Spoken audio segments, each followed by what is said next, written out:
So, good morning, good afternoon, good evening. Welcome to this amazing special edition of the Women of BSV with myself, Diddy. I know we haven't been around for a while, but happy New Year. I hope everybody had a good festive season. And I am doing a genuine catch up with somebody that I absolutely love and admire, which is the truth. 100%. Gave me the best hug ever years ago when we first met. So Ted Rivera, who is running Nakamoto, who is basically somebody that I actually consider a bit of a mentor, to be honest with you. And I know this sounds crazy, Ted, but I do. And you wrote a script that I was really into and I thought it was going to be brilliant.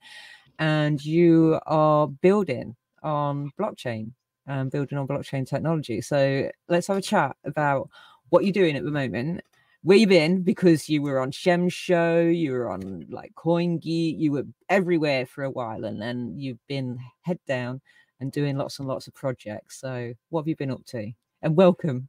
And it's really nice. Thank you, Diddy. Thanks for having me. I really enjoyed all the times we've been able to interact, and thanks for getting me on the show.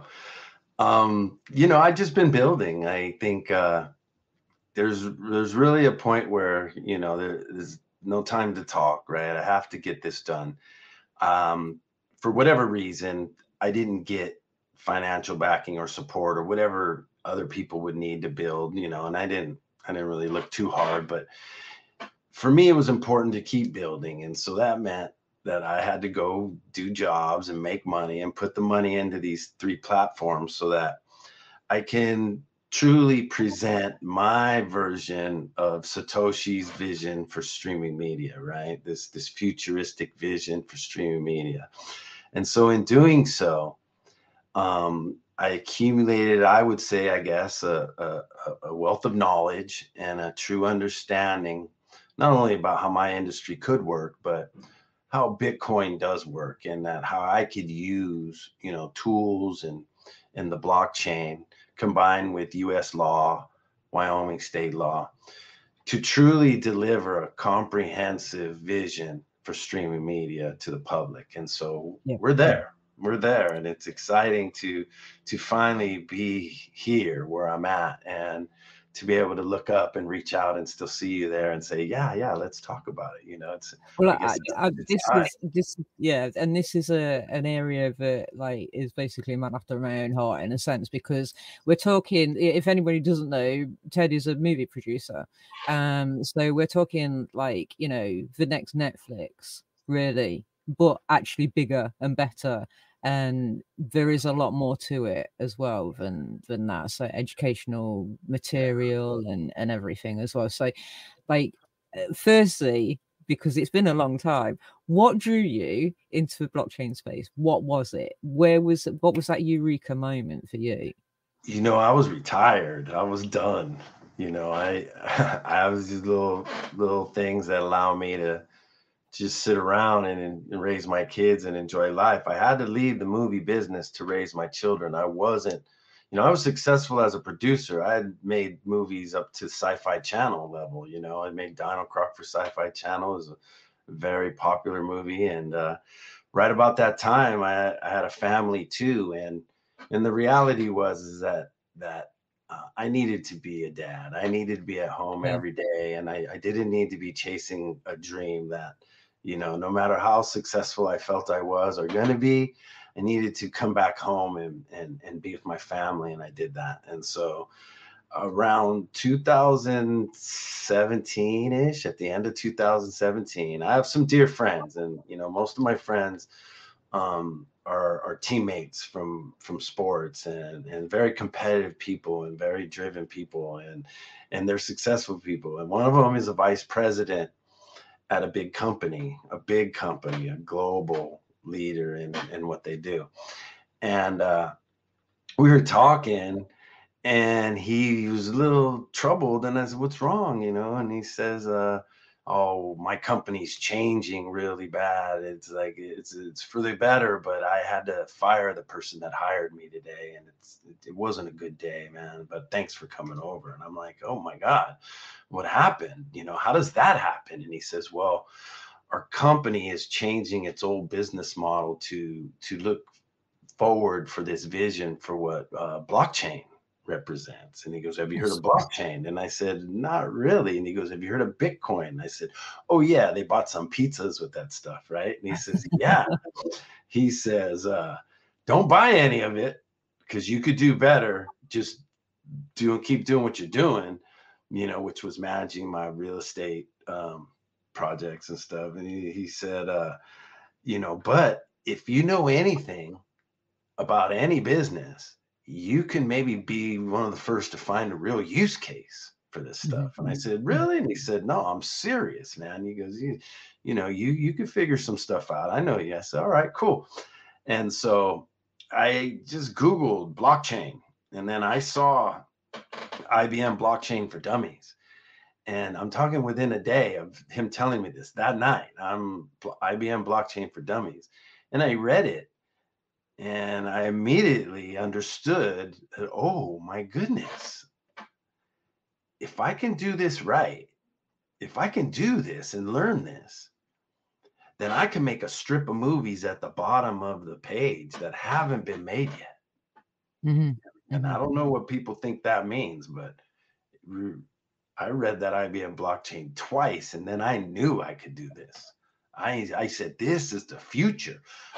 George Jetson style movies on demand. And how does that happen? Well, that if enough people click the poster, it would create the demand that, yes, this movie has to be made because these people want to see this movie. And then through further research and just understanding what it would really take to do that, you start getting into law and securities and all these I guess, for lack of a better term, all these legal principles that, you know, you could get in trouble if you do this wrong. And many people have gotten in trouble for doing this wrong because they put the cart before the horse. And I think the most, I guess, the most important moment in this whole thing was in trying to discover what blockchain to use, or what is this, and what's a transaction? How can I make one? You know, I'm a researcher. My background is in research too. I was an economist for the U.S. Foreign Service, and I know how to study. I know how to break stuff down. And so I just started going through all the blockchains and information, and I realized that these was a cast of characters out here, that these guys were at war. There was some serious shit slinging going on, right? And I stumbled across a video of Craig speaking on the stage, and the kid Vitalik Buterin was ridiculing him. And then that just shocked me that, you know, number one, Craig didn't jump off the stage and beat his ass, but number two, that he was a gentleman about it, and he sat there, and he was not shaken by this, and he understood he was at a war, and I said, who's this guy? Who's this guy? Because I was liking what he was saying till this knucklehead chimed in, and so I started watching everything he put out. Everything I could find on him. I said, okay, this is the only guy talking about how this stuff works. These other people are really focused on this money aspect to make their own wealth, that these were the new startups. These guys were finding ways to enrich themselves, but nobody was really putting out the kind of product that was being described, not only in the white paper, but by Craig Wright on the stage, right? And so I said, shit, let me look into this guy. And so I did. And when I saw the Tokyo Blockchain Summit lecture he gave, where he gave his vision for streaming media, I said, that's the guy. I'm on that guy's team. I don't care what any of these guys say. I don't like them anyway. Let me go to Toronto and let me meet this guy. And so I had already said it was my movies. I've got a t-shirt that said my movies. The future of streaming media is on the Bitcoin SV blockchain, right? I was all in because I'm a visionary myself, and I'm not going to hold back and say I didn't see it all from the beginning, right? And I said, no, I'm going to be on this guy's train. I'm going to put all my chips in his basket, because if this is going to be anything, I want it to be the vision that he has. I want it to be his version of the future, not these selfish, greedy people who are just using it to empower and enrich themselves, right? And so I went to Toronto. I heard him speak, and I was fortunate enough to meet him. And in the brief exchange we had, told him, I'm gonna build your vision for streaming media. And he smiled. And then Ryan Charles took him away. There's to go somewhere else. But it was at that moment I felt that, okay, that we're allies. We're on this same team, right? And so that just motivated me to get started. And that meant, do I learn how to code? Do I try to figure this out? And, I jumped online and I took HTML and I took CSS and I got about 2 lectures into JavaScript. I said, screw this, man. I need somebody. I can't do this all by myself. As much as I wanted to, it wasn't going to happen. And so that began my journey to see how I could build this. And that journey was crazy. And I won't say as arduous as what Dr. Wright's going through, but it was a struggle to try to find my vision and align myself with people in this space to bring that to fruition. And I'm just glad I'm who I am and that I never gave up and I stayed focused. And now, what is it? 17, 6 years later, 5, 6 years later, I'm here and I'm not going anywhere. I'm going to see what this is really all about. You know what I mean? So yeah, that's how it started, if that makes sense. No, that's cool, because I mean, the thing is with this, it is a really steep learning curve, and you have to kind of detach yourself from the things that, okay, I admit I can't do this bit, but my vision is there. I know what I want. And like you say, if you get the right person who can see that vision for you, with you as well, and to build it that you can trust and work alongside of, then the world's your oyster in a sense for what you want to achieve. And I completely understand what it is that you want to do. And I'm not sure if everybody in this kind of little BSV space did or not, because we did get you on a couple of shows and things. So, but like, to hear that you're still, because it's 4 years ago since we spoke as well, since I met you. I mean, it was probably a little bit more than that, because it was 4 years ago since I actually saw you in person. Personally, personally. So, and I'm well on board with everything that you're doing, because I believe in that too. So I believe in Craig and I believe in your vision as well, because it's kind of what when I kind of heard about Bitcoin, again, there were several things about helping the poorest people in the world, be able to trade and everything. But also for this streaming, I saw that as well. It's like you can stream a second per, 1 second at a time, and pay for a second worth of watching something. And if you don't like it, you can move on. Or the same with music. And this is the thing. It's not only my movies, but it's my music as well.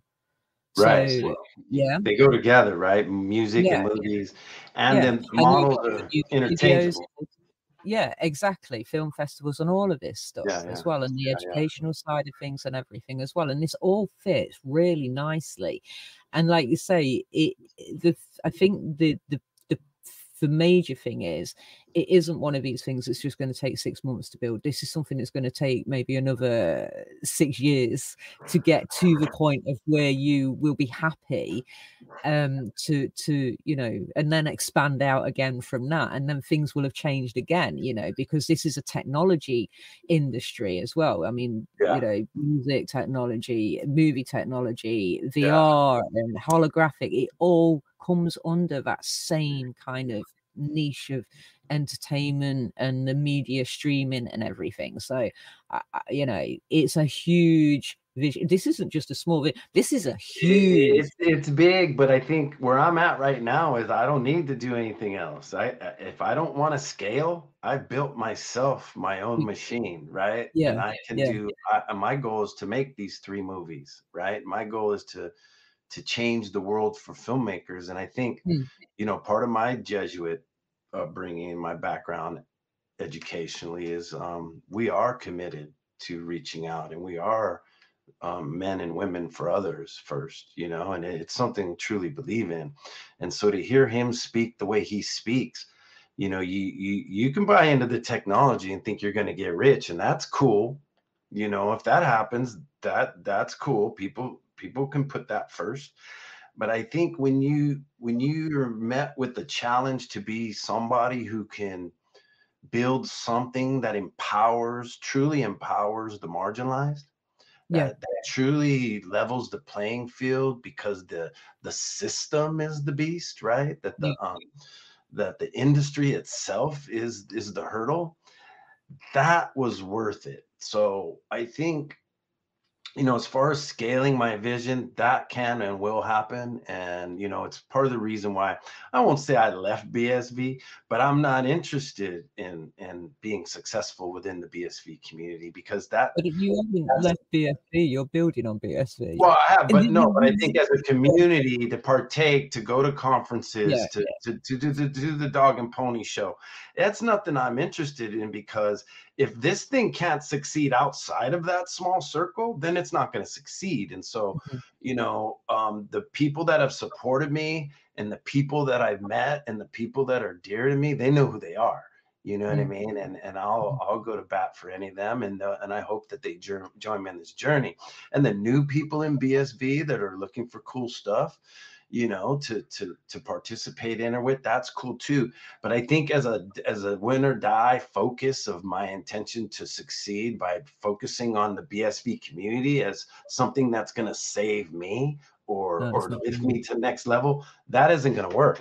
I think Yeah, what's going to work is proving that this technology is scalable to other people who would see my vision to a billion people, to a yeah, billion users. yeah, And yeah, that's yeah, not yeah. happening in the BSV community, right? No, And nothing against the BSV community. There's just not enough investment power there.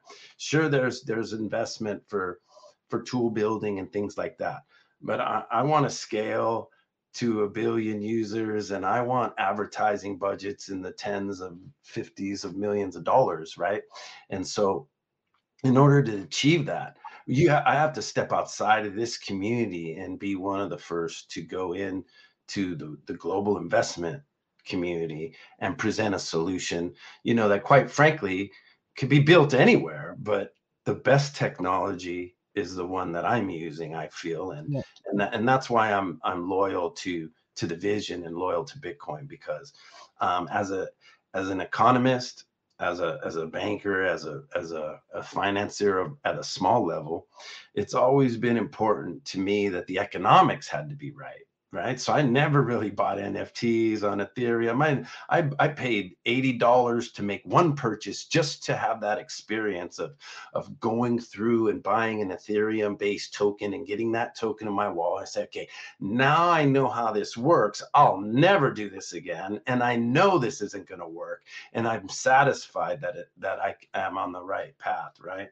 So so that's what I mean when I don't say I'm leaving, but there isn't. BSV is just people, right? BSV yeah. is just individuals It's, trying their best to use this technology either to empower them to build or enrich themselves, because quite frankly, if you're going to play this game of number go up, this is going to be the next best thing, I would think. And I don't really share that with people, and I don't tell people that I know to invest in cryptocurrency or Bitcoin as an investment vehicle, because it's not why it was invented. It works like that, but I would never subject, people that I know and care about to the drama of price and what's the price and mm, how am I mm, doing.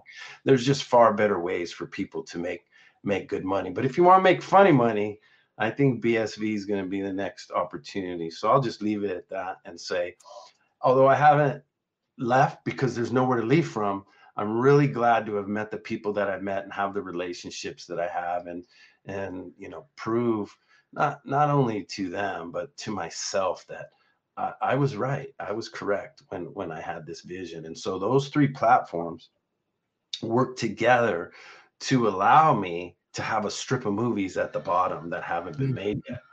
And by making my movies and my music contract ecosystems that um, that divide equity amongst participants and allow them to form a collective of sorts on paper, and to unify their talents and be straight. Take less money up front because you're doing it for yourselves, right? That's what Yeah. we're saying. We would take less money if we thought that we were going to receive and our grandchildren were going to receive royalties in the future. And we're turning royalties into direct revenue streams. So, And also, that, you're making it like just chip in a little bit, because firstly, you were the first person to hire an actress over the BSV blockchain, which is a unique thing, and nobody's ever done that before. So that's groundbreaking. But what you're also doing is you're opening up opportunities for people who are interested in investing in movies, but don't know how to, or can't afford, like, you know, the minimum kind of $5,000, whatever, ever, and just want to invest like $100 or $200. You're making that possible for everyday person to be able to invest in a movie that they just might want to do. You know, they want to do that. They've never done it before and they just want to do that. So I think that's also something that needs to kind of, you know, you've also, it's groundbreaking in that respect, because you're making something available for everybody. it has to be. I think what it was is there was a tweet. Craig was in a battle on Twitter, you know, just trying to educate people, and in that taking grief while educating people. And the comment I made was, wait a minute, if this guy's giving us legal, not advice, but if he's saying it's a legal problem and not a Yeah. code problem, I'm a businessman and I have a lot to lose. I'm interested in what he's saying. And then from that standpoint, that was the foundation that I built this system on. And so that entailed the legal entities, the legally structured entities that I formed in Wyoming because of the blockchain laws and what they allow me to do, and using Securities and Exchange Commission regulation crowdfunding like no ICOs did, and they're all paying for it. You know, I don't even care if they made a 500 million and we're only fined 50 million, right? It's still crooked, right? There's no win for me in that scenario. So I had to spend the money, hire the attorneys, hire the accountants, right? Hire the broker, hire the developers to ensure that all the other things in life that I enjoy were protected, because I was going to go into this thing full force. And so what that did was allow me to build an ecosystem whose infrastructure is based on law. Everything we do is in accordance with a certain law that allows us to either put our information on a blockchain, not be required to have a building in Wyoming, to maintaining our corporate records and our accounting records on a blockchain.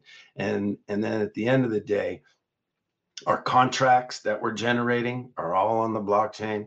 And then more importantly, for those investors that are investing in the process, they have access to the accounting records in real time, the budgets, and there's an accountability system and a mechanism that only without this, you cannot have a strip of movies at the bottom that haven't been made yet, because you're going to have a bunch of crooks in there trying to the movie producers are no different than these crypto guys, right? And that's why they might have called me a scammer from day one, because, you know, my business, and this is what leads to the paper that I presented in Malta, is one of the most crooked businesses as it pertains to revenue streams and accounting data. And so what I felt is what I had as a great use case. The music use case is just as well. And that, you know, musicians need to finance records. They need to pay for features in the hip hop game. You want to pay 100,000 to this person, 50,000 to this engineer, and these musicians. And now you go in and the fans own the music with you. You produce the music. And instead of putting it on Spotify, you stream it right there. Or like we've done is you can provide the fans, the investors, and anybody who wants an embeddable player that pays them a percentage of the profits, right? And they're not investors per se. They're purchasing distribution rights and receiving their fee for distributing on their venue, which is global distribution from this URL only, right? And so what we're trying to do is democratize the movie making system, outsource the financing to the fans who are ultimately responsible for financing movies and the fact that they purchase the movies. Then the studios take that money and their perceived revenue from future movies, and they reinvest the fans' money, right? And they take the cut. So I think by doing this and setting up these legal systems and these accounting systems for these artists to form these collectives, we've given them an ability to empower themselves because they're still responsible to send their fans and users and interested parties to a platform in which they try to monetize. And we all know that Spotify and Netflix and Prime, they're not getting what they could or should get because there's this other level of content that they're not really getting the support that they need and not really getting the cut that they need. If somebody's paying $20 a month or whatever it is to consume data, they're not getting their just reward. Most of that money is going to the bigger budgeted content or the higher cost content. And it's a shame that this is what it is. But like you said, and I say, there was a time where we were at Blockbuster and there were VHSs and we rented them and that was it. And then technology gave us a DVD and then we rented that. And then in the DVD, there was a director's commentary, there was some behind the scenes stuff, and it was this other level, this other layer of content interactivity that the user had access to. And then for some reason, we just felt that could never get better. They threw it over onto Prime and Netflix. There's no more behind the scenes. There's no more director's commentaries, right? That's a good point. That is a You know very what I good mean? point. So what we're doing is giving you from concept to streaming In an real time. opportunity to interact with all the data, consume all the data generated at that time. Those filmmakers are all connected and contracted to where, you know, they'll eventually, when somebody presses play at the point of sales, receive their percentage, however small or however large it is. They just want to know that they got what you told them they were going to get. And then more importantly, using Bitcoin, they're going to be able to verify that that's the case, right? And so that's what we're doing. That's what I presented in Malta, basically the accounting aspects and the legal aspects of what I'm doing. And that right now is I'm on my third revision for the Journal of Risk and Financial Management. And they say that's pretty good because you usually don't get past the first one. So hopefully this new information they're asking for will be the deal sealer. And it would be great opportunity for us or for me and validation that, you know, my vision was correct because the one of the most esteemed journals in this field of study has felt that the information is worthy of sharing with their people, right? Their viewership. So it's been a long journey. I don't need the paper. I did that because, you know, there was a conference and I had an opportunity to be part of a movement from the beginning and a movement with people I care about. You know, Ian Grigg has been wonderful in mentoring me and answering my questions and allowing me to navigate that aspect of what I'm doing. And to go back to what you said about the investment part, now that we're here with a fiat purchase of an over-the-counter security, I have a broker who has a license to sell digitized securities on the internet. He's forward-looking. I want to build the first secondary market legal security token and create like a movie exchange of sorts where people can buy and sell and trade movie revenue based on their needs, right? Or their desires. And so I think, you know, when we talk about the long-term visions, I just keep getting to the peak and get to the top. And then I can look up and there's another hurdle. There's another peak to achieve if we want. And I'm going to do that. I think that's, from my perspective, I think at that point, I will have pretty much done it all with what this space is. And if the investment is there, that's fine. If it's not there, that's fine, because I have a machine. I have 10 screenplays. I'm young and fit and healthy for a guy my age. And I'm going to make these 3 movies back to back to back right now. That is my goal. I'm going to do it with or without. The making of the movies isn't a problem either, because you've got a really good ground, record of being able to do that. So that's, something that's going to happen no matter what. I know you're going to make these movies. I've just done some stuff myself. I know you're going to do this, and I've always known you're going to do this, because it's the passion, and like you say, that vision as well. So like, what are your next steps though? What's the next step? I could be shooting this movie for $50,000 right now, but I put that money into this, right? So that I could do this legally, and I can have an opportunity to do it at a larger scale. So my next steps are, we're putting the login page together right now, because the sites are ready. My admin panel is ready. Again, I'm user number 1. I have an admin panel. I'm going to be able to organize, label, tag my data in a system of columns and rows laid out to where users can consume my movie data, right? What's going on with the story? What's going on with prop building? How about the music? What are you working on? And they're going to come in, they're going to be able to log in, whether it be through Facebook, Gmail, or Handcash.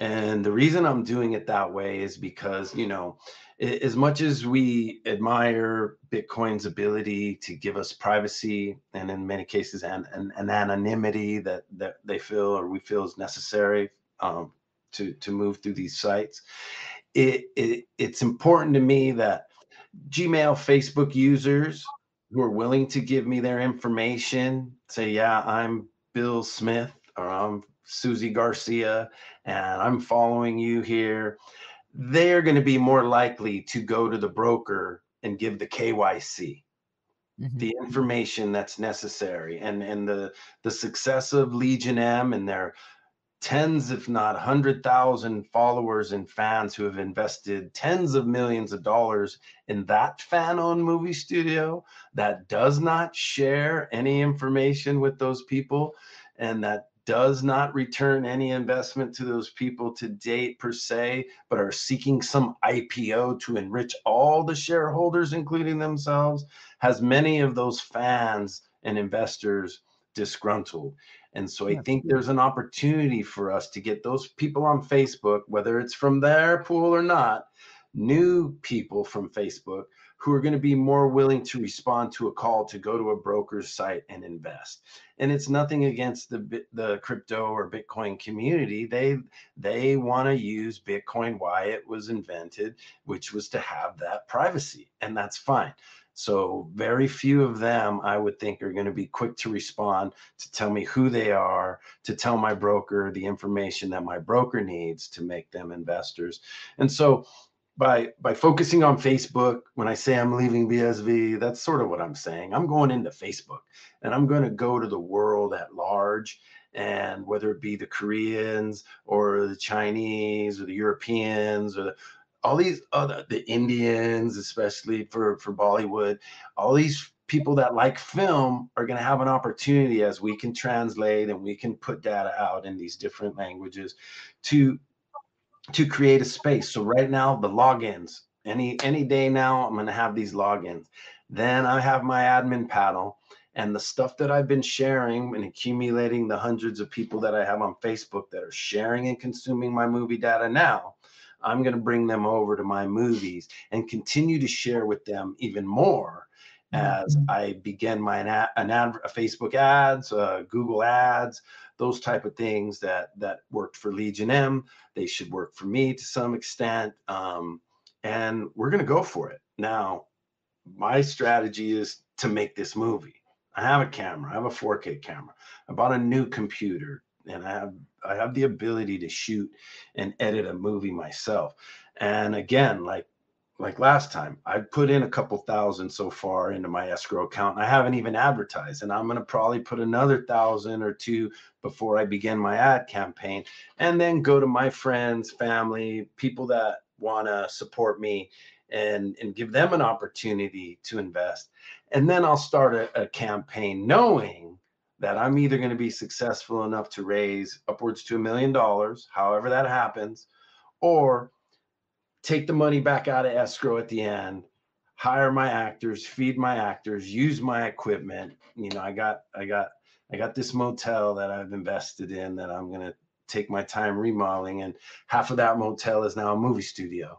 And so it's the music room, it's the prop room, it's the prop shop is in there. There's a wardrobe and set dressing room, and I'm just storing all the things and building and buying all the things that I need to shoot this movie regardless.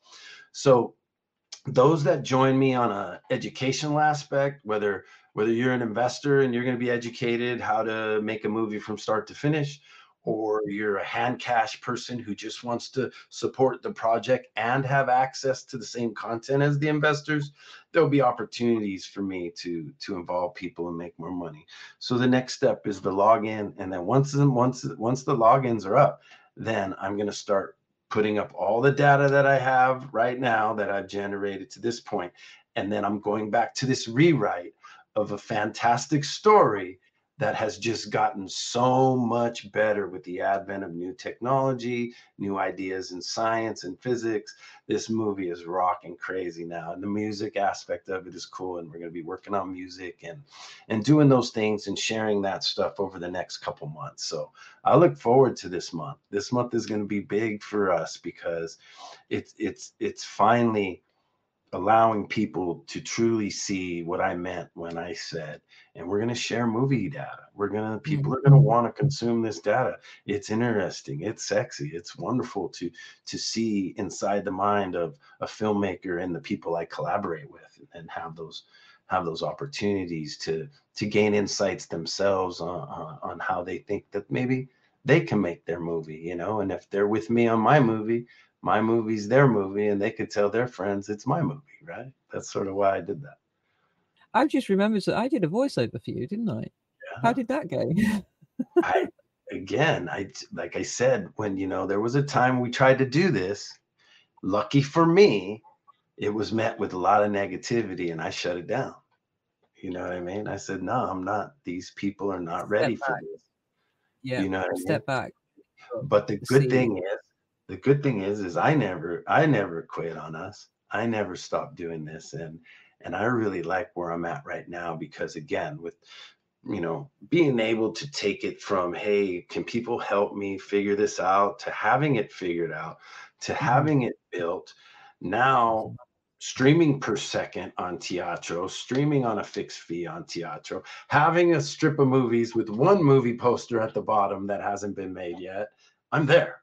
And so those of you who believed in me, and those of you who supported me, I really appreciate you. And I've pretty much done this for all of us, because at the end of the day, if I can prove to filmmakers with a larger social media footprint than I have, and that's probably every one of them, right, that they now have an opportunity with a very limited investment in their legal structure, in their administrative structure, can go out to the tens of thousands, if not millions of followers and fans, and say, hey, $20, $40, $100. They need to do their own math. I just need 250 people at $100 to make a screaming crazy little sci-fi movie, right?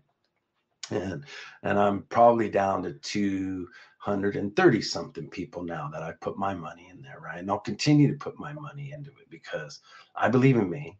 I'm going to succeed, Lord willing. I'm going to be there, and I'm doing everything I need to do to have success, and I'm using the platform as an accountability system to show anybody else I'm doing this. So how can people find you? Where are you? You're on Facebook. I'm What are you Ronan on? Nakamoto.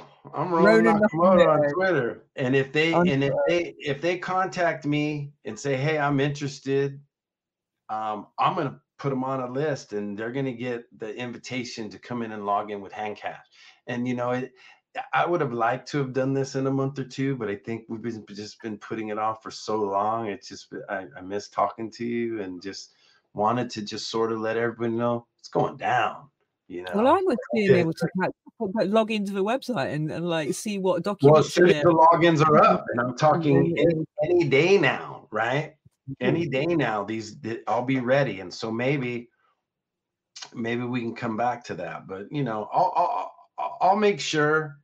And again, I Right. think you're gonna have to be, as a community, the BSV people, anybody that watching this, be proactive and if you don't specifically tell me you don't want in, maybe I don't send it. Maybe a lot of people don't get the link, and it's not out of any other reason than my focus isn't on the BSV community. I have No, to it's succeed without them. You know what I yeah. mean? It's important to me that I succeed without them, and that any of them that are interested, and the ones I've got a list already, right? And anybody that wants to be on that list, I'd be more than happy to share. And you can come in with hand cash and you can check it out. And it'll be a wonderful day to see how many people truly want to do it, you know? So I look forward to that day. It's coming really soon. So